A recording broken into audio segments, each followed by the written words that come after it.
Bonjour et bienvenue à cette quatrième capsule tournée le 26 juin 2020. Alors aujourd'hui au programme, on va aborder la question de la sainteté en général, puis la sainteté aussi liée au culte de la Vierge Marie. Donc en présence de mon collègue Bruno et moi Alexandre, ça nous fait plaisir d'être là. Et on va également entendre le témoignage d'une personne qui va nous parler de son expérience de l'Esprit Saint dans sa vie et dans son entourage. Alors, première capsule sur le culte des saints. Qu'est-ce que le culte des saints? Comment on peut parler de ça dans l'Église et qu'est-ce qu'on peut en dire? Peut-être avant de parler du culte des saints lui-même, peut-être faut-il se rappeler ensemble que veut dire le mot saint d'abord. Qu'est-ce qu'on entend quand on parle de saint? Bien, le mot saint, qu'on peut aussi associer au mot sacré, est un concept religieux à l'origine et avant même d'avoir un sens moral. On va y revenir un petit peu tout à l'heure. La sainteté a pu, au fil des siècles, finir par prendre un sens peut-être un peu plus moral. Mais à l'origine, c'est vraiment, c'est un concept vraiment religieux.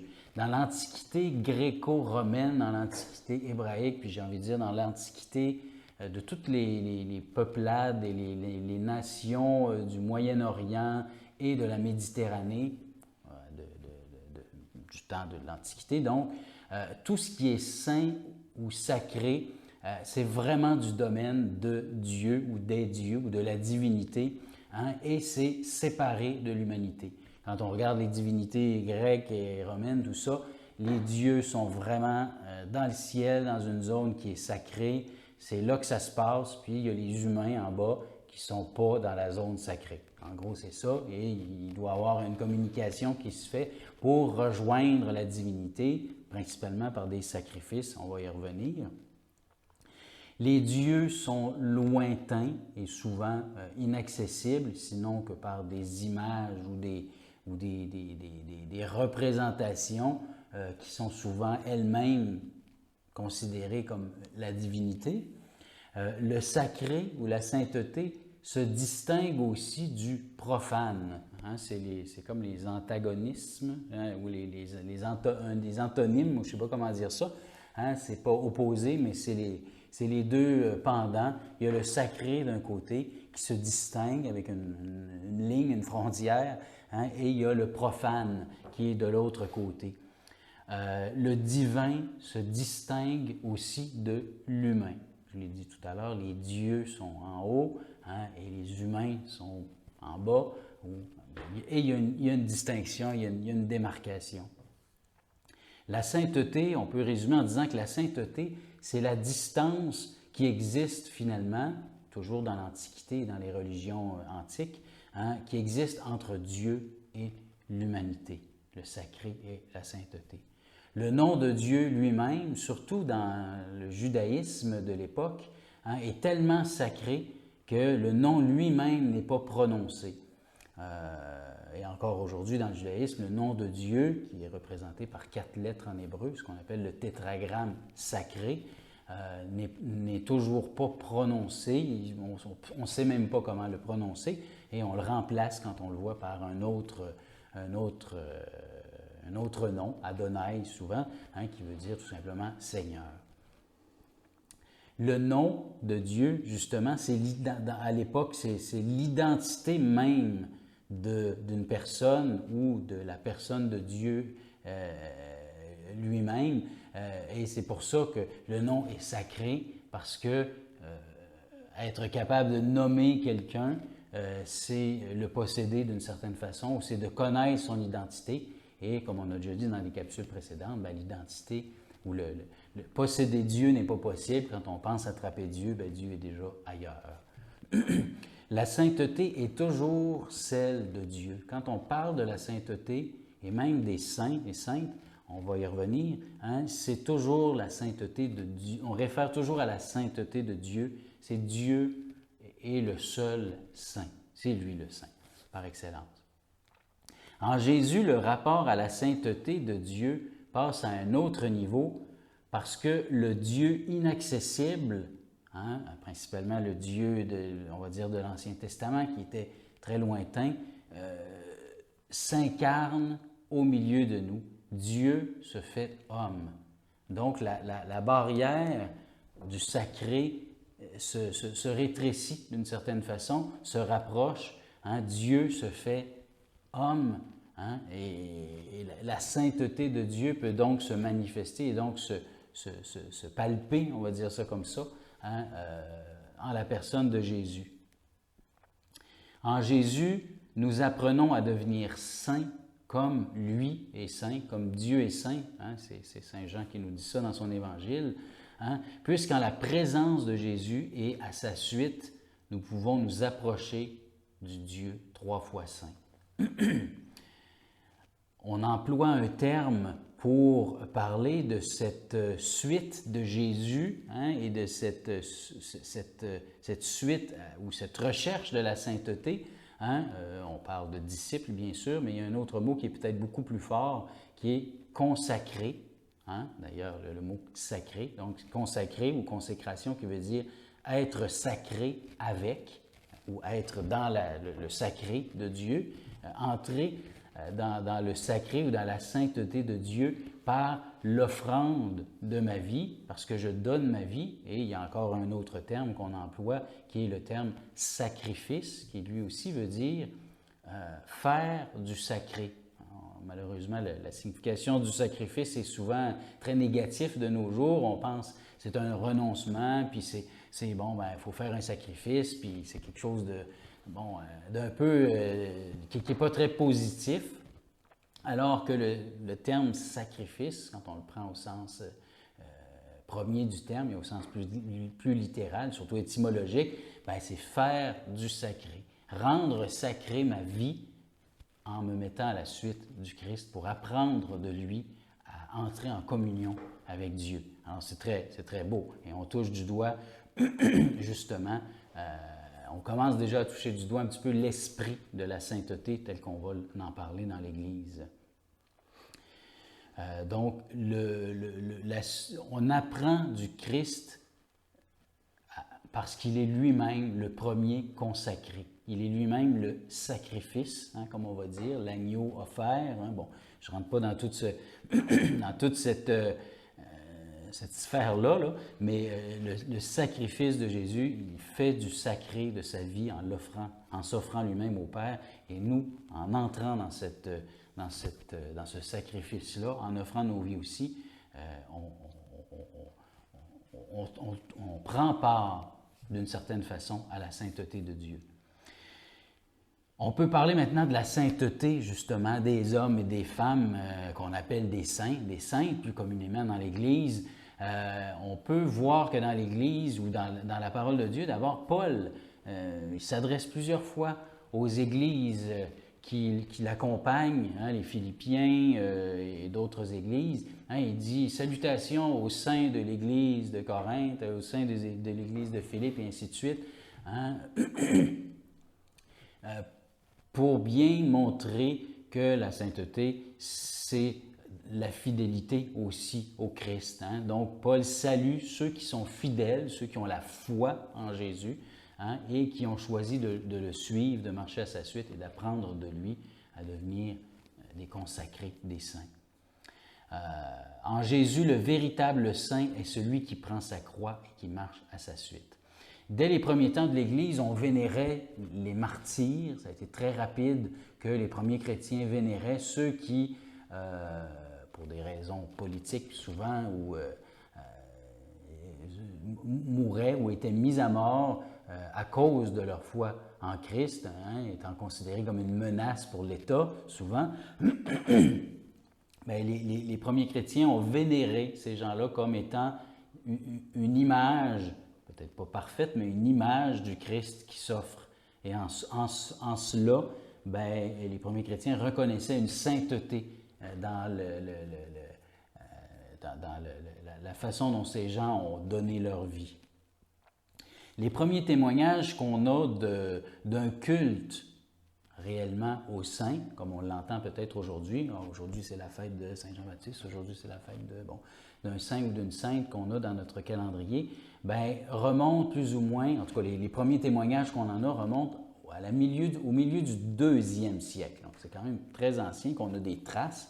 Hein, et les chrétiens de Smyrne, dans l'actuelle Turquie, disent dans une lettre qui nous est parvenue, « Nous adorons le Christ parce qu'il est le Fils de Dieu.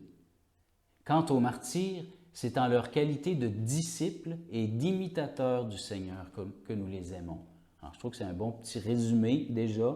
Hein, on nous dit bien que c'est Dieu qui est le seul saint, hein, et que la sainteté vient chez les disciples parce qu'ils sont imitateurs, c'est-à-dire qu'ils veulent imiter le Christ dans leur vie de tous les jours, sur le plan de la prière, sur le plan de la morale, sur le plan du témoignage et tout. Depuis ce temps-là, l'Église, là je résume, hein, évidemment, l'Église distingue 2 types de culte aux saints. Hein. C'est des mots qu'on n'emploie jamais, mais qui sont importants de bien comprendre.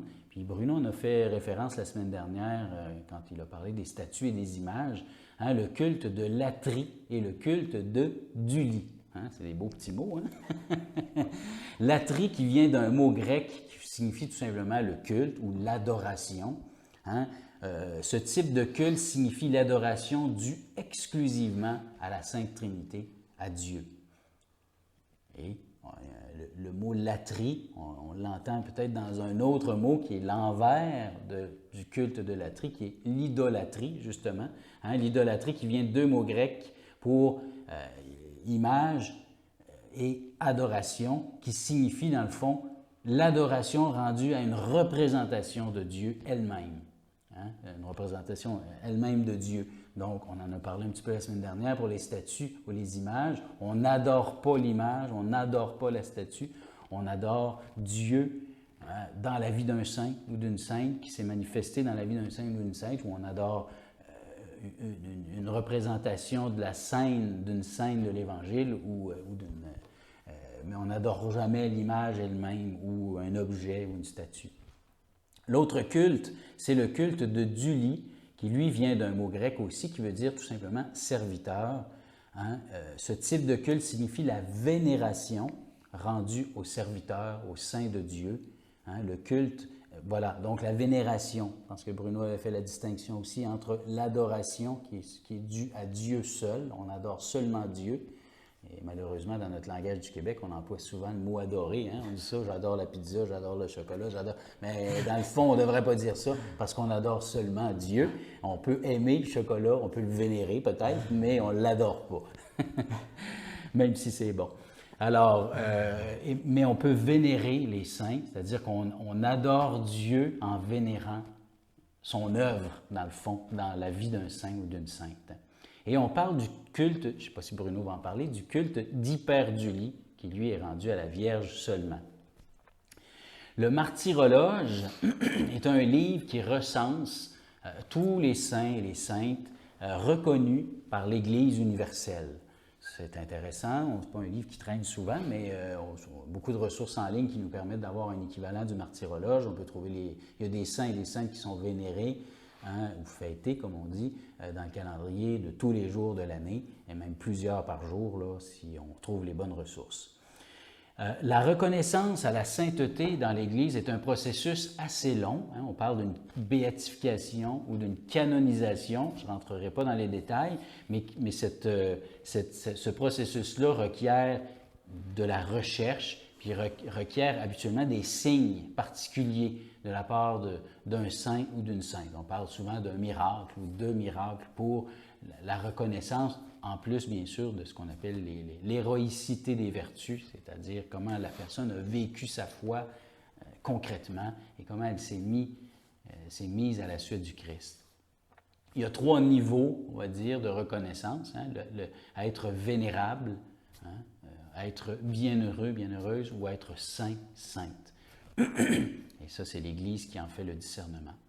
Je voudrais terminer avec simplement la lecture de ce qu'on appelle la préface, qui est une prière qui est lue lors de la fête de la Toussaint, le 1er novembre, qui est la fête qui récapitule tous les saints et saintes qui sont fêtés dans l'année, parce que je trouve que c'est un bon résumé à la fois théologique, liturgique et spirituel de ce qu'est la sainteté et comment on peut s'inscrire dans la sainteté qui nous vient de Dieu.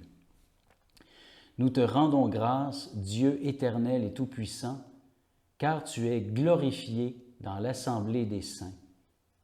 Lorsque tu couronnes leurs mérites, tu couronnes tes propres dons.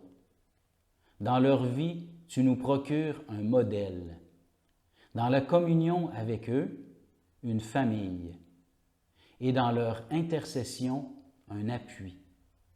Afin que, soutenus par cette foule immense de témoins, nous courions jusqu'au bout l'épreuve qui nous est proposée et recevions avec eux l'impérissable couronne de gloire. Si la vie de l'homme, de la femme est la gloire de Dieu, aucune vie ne glorifie davantage le Seigneur que celle des saints et saintes, car la sainteté n'est pas une conquête de l'homme, elle est un don de Dieu. Le saint, dans sa faiblesse, s'en remet constamment à la grâce du Christ. Il est le contraire du héros, c'est pourquoi il nous est si proche.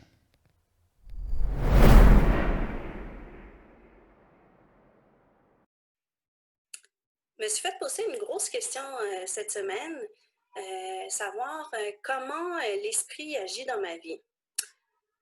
Alors, je me suis posé cette question-là, puis je me disais, c'est pas évident de répondre parce que l'esprit, ça reste une force, une puissance invisible, mystérieuse.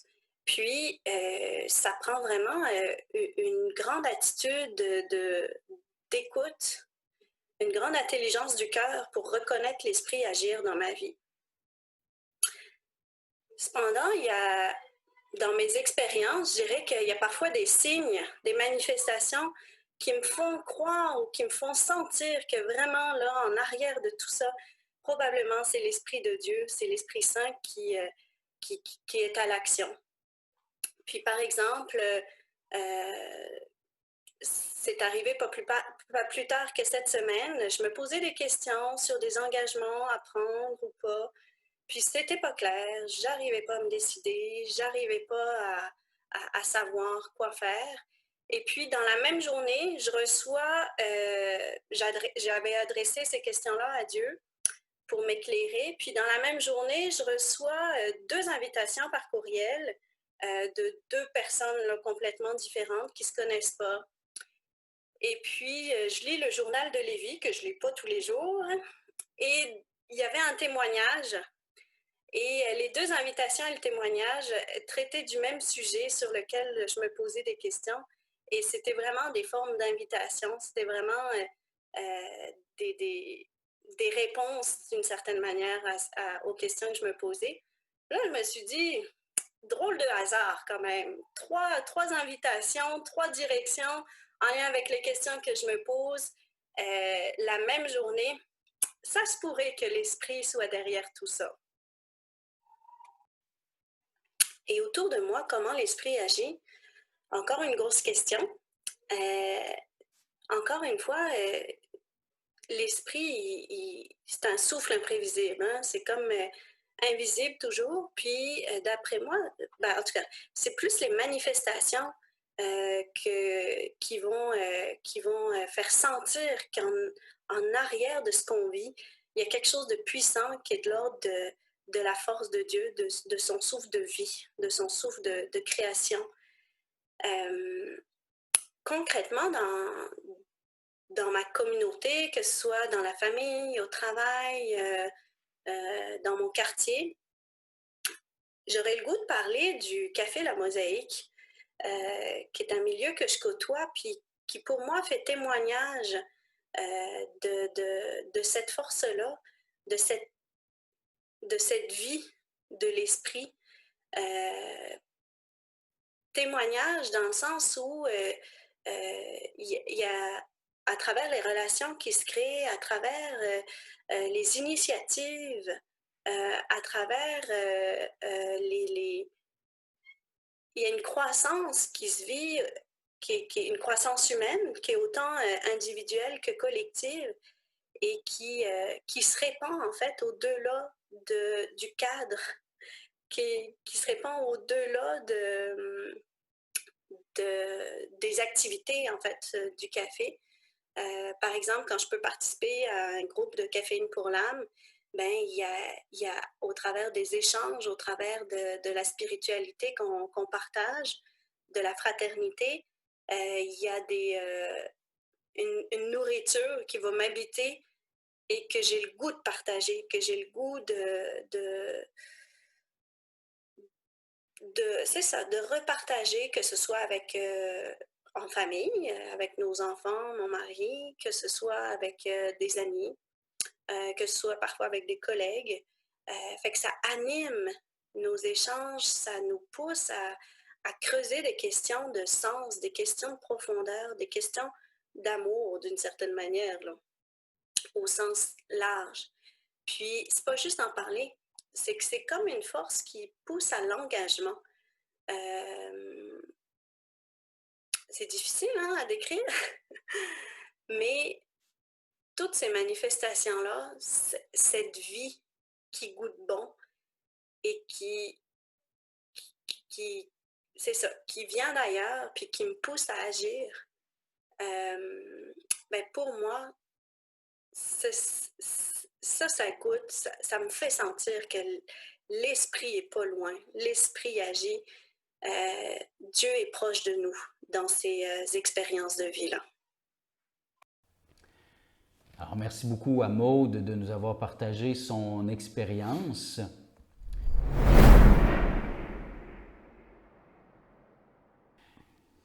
Maintenant, on va passer au deuxième volet de réflexion de notre capsule et je laisse Bruno nous parler donc du culte à la Vierge.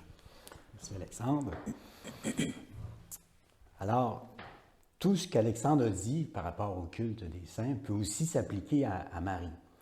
Il a utilisé un mot qui traduit bien la spécificité ou la particularité de l'hommage et de la vénération qu'on rend à Marie, c'est hyperdulie.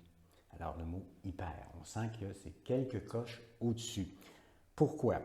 Alors, ce que je vais vous partager, j'ai tiré ça d'un livre qui est encore assez récent, 2010, aux éditions du Cerf, d'un exégète, Jean-Pierre Torel. Alors, il fait un résumé théologique, mais assez complet quand même, là, la Vierge Marie dans la foi catholique. Alors, moi, c'est un sujet qui m'intéressait parce que, bien sûr, j'ai une certaine dévotion à la Vierge. À une époque de ma vie, j'ai beaucoup prié le chapelet. Mais en définitive, je me sens davantage tourné vers le Christ et il y a quelque chose qui m'a interrogé. Je me suis interrogé par rapport à la dévotion à Marie. J'ai senti le besoin d'aller voir plus précisément ce qu'en dit l'Église. Alors, je vous partage ça un peu. D'abord, on note que Marie, elle est dans l'Évangile. Alors, les évangiles, ce n'est pas un texte écrit au coin de la table pour raconter une histoire. Hein? C'est le souci des évangélistes de faire connaître qui était Jésus, de faire connaître le projet de Dieu, son projet de salut. Et les textes sont savamment ordonnés, savamment présentés. Il y a une pédagogie de la foi dans ça. C'est fait pour nous amener à rencontrer le Christ. Et Marie est très présente dans des événements clés de cette histoire-là. Elle est incluse dans la pédagogie de la foi, j'ai envie de dire, hein, son intervention, qui elle est, comment elle était. Alors, ce qui fait qu'aujourd'hui, l'Église, et pas juste à partir, c'est attesté déjà à partir du 3e siècle, au moins, tient à rendre un culte à Marie, bien, c'est justement à cause de son intégration par le Christ lui-même dans l'histoire du salut. Elle fait partie, elle est participante de l'histoire du salut et ça lui donne une place tout à fait unique dans la communion des saints. Alors, on dit déjà qu'elle a été prédisposée à être la mère du Christ. J'ai réalisé en préparant ça que Marie, elle n'a pas été baptisée. Hein, c'est une juive, c'est une croyante, elle était instruite des Écritures, probablement comme toutes les jeunes de son époque, mais elle n'a pas reçu le baptême qui donne le pardon des péchés, hein, qui nous pardonne j'ai envie de dire, qui efface la trace du péché originel. Alors, elle n'a pas eu ça. Et pourtant, l'ange, lorsqu'il la salue, il l'appelle la comblée de grâce, la pleine de grâce. Alors, c'est cette expression-là qui est à la source de toute une réflexion, hein, et qui fait dire que Marie a été prédisposée d'une façon tout à fait particulière en vue d'être la mère du Christ. Ça a donné, entre autres, pas nécessairement juste sur cette raison-là, mais ça fait partie de l'élaboration, de la proclamation du dogme de l'Immaculée Conception. Hein, l'ange la salue, pleine de grâce. Il semble que de toute éternité, le Seigneur voulait se préparer un temple vivant, hein, pour l'accueillir, pour venir au monde. Et cette prédisposition, cette grâce particulière qu'a reçue Marie, elle ne la reçoit pas à cause de son propre mérite, mais uniquement en vertu des mérites du Sauveur. C'est comme si elle bénéficie du salut un peu à l'avance. Hein, elle est prédisposée. Alors, cette grâce de Marie, c'est important de bien comprendre ça, et ça va dans l'esprit de ce que nous disait Alexandre par rapport aux saints. Elle est absolument dépendante de celle du Christ. Rien ne vient d'elle, tout passe par le Christ, et c'est par ses mérites à lui. Il est le seul médiateur entre l'homme et Dieu. Et la grâce que reçoit Marie, cette prédisposition, c'est en vertu de ses mérites à lui. Donc, on la reconnaît comme mère de Dieu. Alors, ce titre-là de mère de Dieu, alors, pour faire ce court, elle est la mère de Jésus. Jésus est vrai Dieu, vrai homme, deux natures inséparables. Être la mère de Jésus l'homme, c'est être la mère de Dieu en lui. Alors, c'est des sujets qui divisent encore les chrétiens, là, catholiques et protestants là-dessus ne s'entendent pas tout à fait. Alors, on n'ira pas évidemment trop loin dans ce débat-là. Mais pour nous, notre vision est relativement simple. Hein? C'est la mère de Jésus, vrai Dieu, vrai homme, deux natures indissociables. Marie est la mère de Dieu dans son Fils. Alors, même à ce titre, c'est important de réaliser qu'en aucune façon, le culte que nous rendons à la mère de Dieu ne revêt un caractère terminal. On ne lui rend pas un culte pour elle-même. Hein? On fait simplement reconnaître l'abondance de grâce, les merveilles que Dieu accomplit en elle. Et c'est à travers cette vénération qu'on rejoint le Seigneur lui-même, c'est-à-dire son œuvre, la grâce qu'il dispense. On rend grâce à Dieu de ce qu'il a fait en Marie. Et c'est encore en vertu du Christ lui-même. Hein? Tout dans l'expérience de Marie est tourné, orienté et prend son origine dans le Christ. C'est toujours par rapport à Jésus. Donc, en aucune façon, la vénération qu'on rend à Marie ne peut être terminale. Hein? C'est toujours une façon d'accueillir les merveilles que Dieu fait dans son humanité. Alors, ce culte-là n'est légitime que s'il favorise le culte d'adoration rendu au Fils, au Père et à l'Esprit. Alors, c'est important, là, quand je regarde ma propre dévotion, ma façon de prier, est-ce que je m'arrête à Marie ou si, à travers ma prière, je perçois l'œuvre de Dieu en elle? Alors, c'est des choses qui sont importantes d'examiner. Donc, tous les privilèges de la Vierge, hein, ils sont entièrement tournés vers le Christ, qui est origine de toute vérité, toute sainteté et toute piété. Et là-dessus, les textes de Vatican II et de nombreux documents mariales des papes multiplient les mises en garde à cet égard. Il y a un danger réel de faire de Marie une idole. ou d'avoir une dévotion mal ajustée. Et l'Église en est très consciente et les avertissements sont nombreux. Dès le 4e siècle, on a dénoncé des abus. On a des textes de saint Épiphane, un en particulier où il dit « Marie n'est pas Dieu et elle n'a pas un corps céleste ». Alors ça dit bien qu'il y avait des dérives dans l'expression de la dévotion à Marie.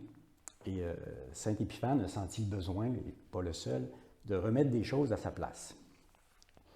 Donc, Marie prédisposée à être la mère du Christ, Marie proclamée mère de Dieu, reconnue mère de Dieu, et elle est par excellence la servante du Seigneur. Alors là, ça nous renvoie encore à l'Annonciation, hein, l'ange qui la salue, qui la dit pleine de grâce, qui lui annonce qu'elle sera la mère du Sauveur. Et Marie, sa réponse finale, c'est « Je suis la servante du Seigneur ». Alors voilà le regard que nous avons à poser sur elle, nous rappeler qu'elle-même se voit comme la servante du Seigneur. Voilà une façon de nous aider à nous ajuster. Marie est l'une des nôtres et elle est un modèle à imiter en tant que croyante, en tant que servante du Seigneur. Alors voilà une posture que moi je trouve très précieuse à adopter, hein, se rappeler que ce qu'elle dit à l'ange, c'est « Je suis la servante du Seigneur ». Elle-même se situe là. Elle a une proximité avec Dieu tout à fait particulière et ça rend sans égal son intercession auprès de son Fils. Alors, les saints, on dit d'eux, on leur demande de prier pour nous parce qu'on les dit plus proches de Dieu. Alors, c'est tout à fait comme dans nos vies courantes, là. Quand quelqu'un est proche de quelqu'un à qui on veut faire passer un message, mais qu'on connaît relativement peu, on peut lui demander, pourrais-tu lui parler à ma place et lui demander, toi il te connaît, il a confiance en toi. Alors c'est de cet ordre-là. Alors Marie, à cause de sa place privilégiée dans l'histoire du salut, elle a une proximité avec Dieu qui est sans égale par rapport à tous les autres saints, et ça en fait par excellence notre j'arrive pas à finir le mot. On ne peut pas demander mieux pour avoir quelqu'un qui intercède pour nous auprès de Dieu. Alors, on peut reconnaître ça aux noces de Cana. C'est quand même particulier, les noces de Cana. Hein? Bon, il y a plus de 20, Marie s'en rend compte. Et là, elle va voir Jésus. Alors, les noces de Cana, c'est dans l'Évangile de Jean, le début de la vie publique, le premier signe que Jésus va réaliser.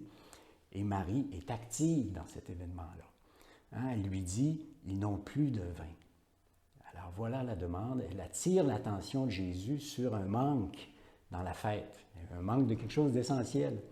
Et là, on sait que la réponse de Jésus, c'est pas de mes affaires ou non, il lui demande plutôt qu'est-ce qu'il y a entre nous, tu sais, mon heure n'est pas venue. Et il l'appelle femme.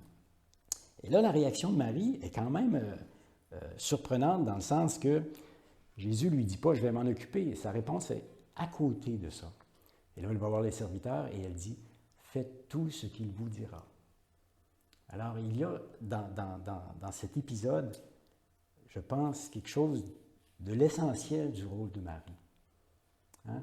Prier pour l'humanité et dire à l'humanité « Faites tout ce qu'il vous dira ». Voilà qui nous situe dans le rôle de Marie dans l'histoire du salut.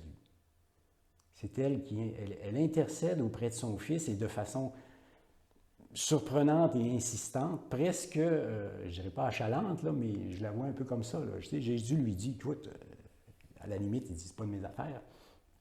Mais elle insiste, et non seulement elle insiste, mais elle va voir les serviteurs et elle sait que Jésus va agir. Alors ça, pour nous, ça doit être très, très précieux pour soutenir, nourrir notre dévotion.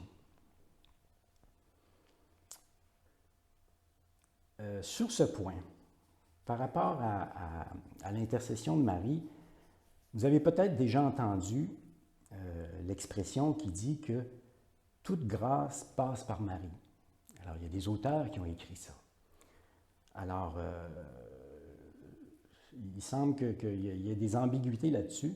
Mais une chose est certaine, c'est que ça ne pourrait être jamais qu'une médiation secondaire.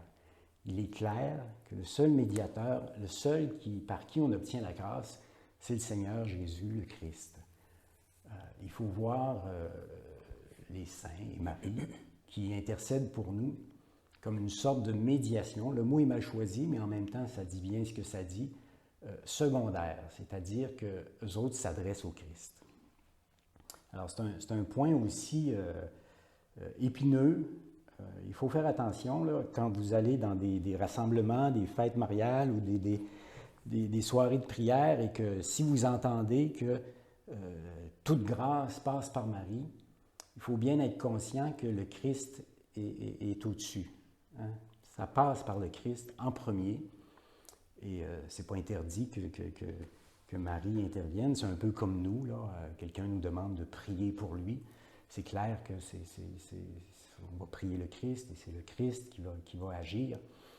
Et notre participation comme priant, ou même comme acteur d'un bien, alors c'est quelque chose de secondaire. Alors l'intervention de Marie, c'est de cet ordre-là aussi. Marie, on la trouve au pied de la croix.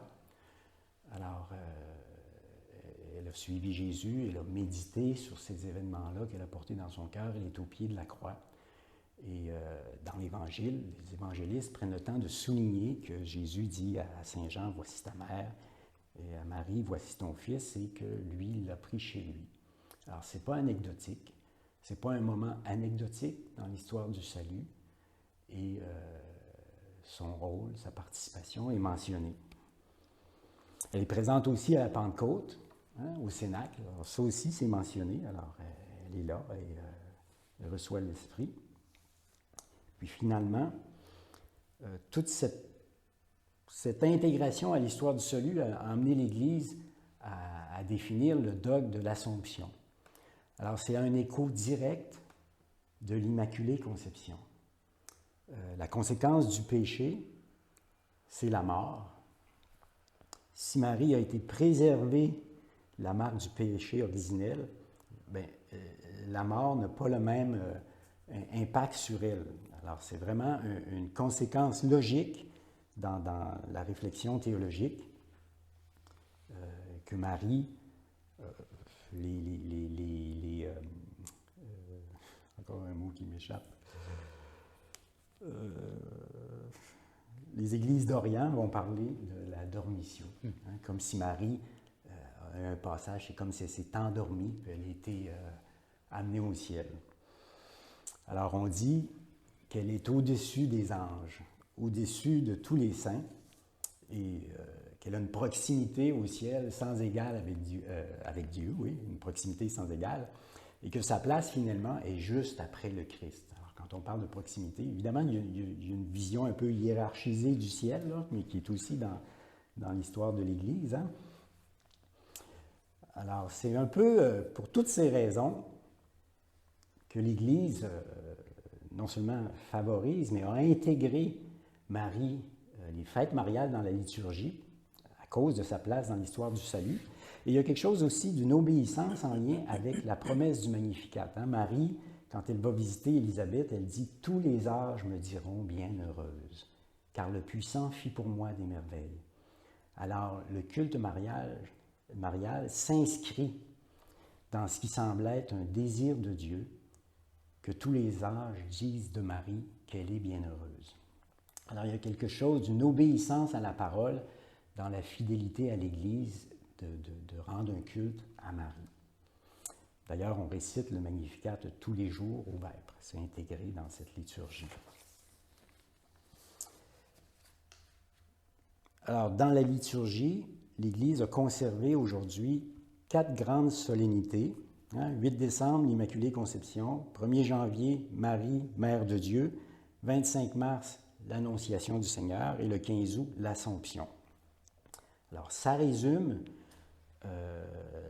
en gros, la place de Marie dans l'histoire du salut. Et ce qu'on dit par rapport au salut,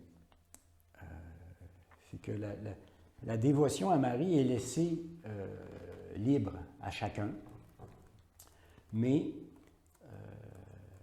c'est impensable d'avoir une vie de foi en ignorant la place de Marie dans le salut et qu'il est normal et nécessaire, le mot est fort, mais que la participation à ces fêtes, avec leur intégration à la liturgie, fait partie d'une vie chrétienne et catholique normale.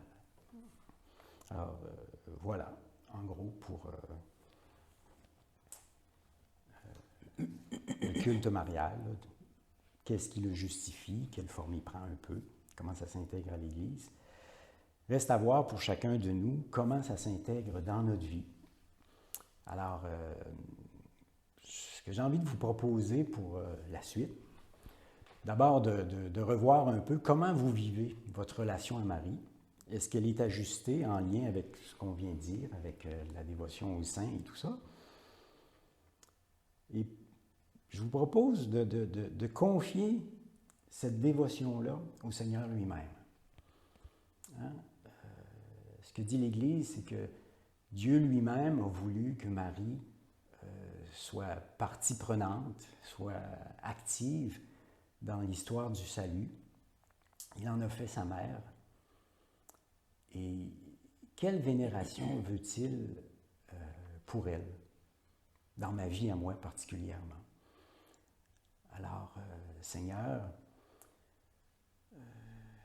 viens toi-même nous montrer la place que tu aimerais que ta mère occupe dans ma vie, dans ma prière.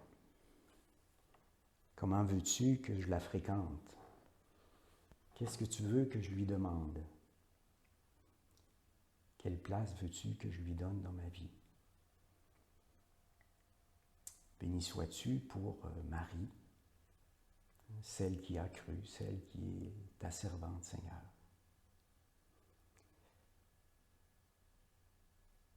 Si tel est ton désir, inscris-moi à son école pour qu'elle me conduise à toi, qu'elle m'apprenne à t'aimer et à te servir toujours mieux.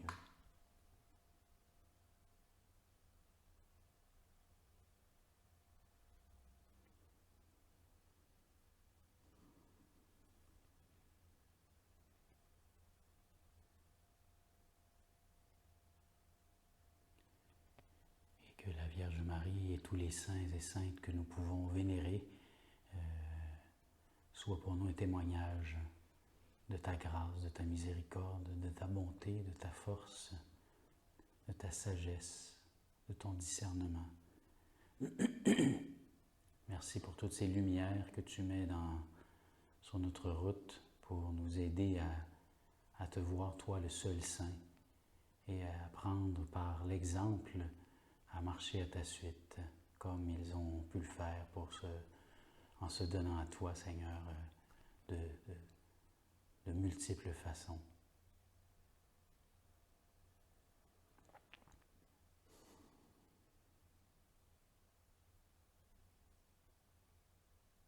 Et nous te prions encore, Seigneur, toi qui es notre Père.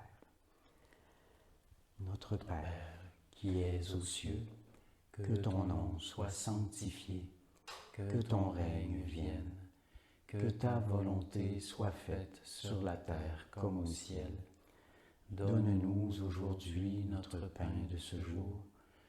Pardonne-nous nos offenses, comme nous pardonnons aussi à ceux qui nous ont offensés. Et ne nous laisse pas entrer en tentation, mais délivre-nous du mal.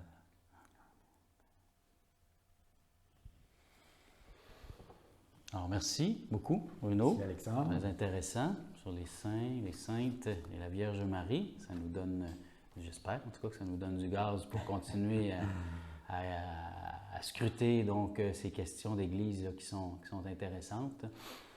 Nous allons faire une petite pause au 26 juin. Nous allons faire une petite pause de ces capsules pendant l'été. On va se prendre du gaz un peu pour repartir très certainement un peu plus tard vers la fin de l'été ou en septembre. On verra. On vous tiendra au courant à ce moment-là. Alors, entre-temps, passez un bel été et à la prochaine.